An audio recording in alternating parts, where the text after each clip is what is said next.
Chez Sophie, vous aurez tout de suite envie de vous asseoir, de prendre le temps au jardin. Pour les ateliers ouverts, Sophie a invité 7 autres artistes qu'elle a installés un peu partout. Dans la grange, on découvre Minamonde en pleine installation. Ses tableaux s'inspirent de l'actualité. Ici, par exemple, une œuvre peinte peu après le 13 novembre 2015.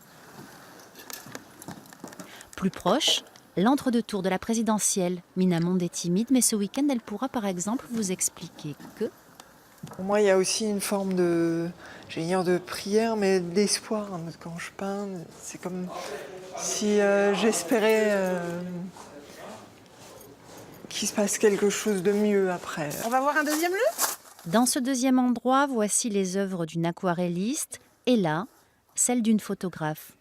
Enfin, on suit la maîtresse des lieux dans son atelier. En apparence, Sophie Basso peint des paysages. En réalité, ce sont des émotions. Pour peindre une émotion, il faut vraiment que ça soit dans les tripes. Moi, c'est pour ça que le grand format en fait est venu à moi. C'était évident parce que physiquement, je me bagarrais avec cette peinture. Et je monte, et en fait, c'est tout un montage en glacis. Je travaille qu'avec des pigments et on est entre 15 et 20 couches de superposition.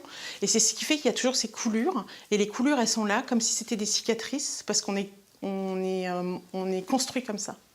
Des coulures, de la noirceur, mais toujours un tout petit bout de lumière tout au fond, comme une solution à ces émotions, une porte de sortie, un espoir. C'est ce genre d'échange que vous pourrez avoir avec les artistes des ateliers ouverts. À ce week-end, à Villevisheim, hein ? Atelier 06. Wilvisheim. Yeah.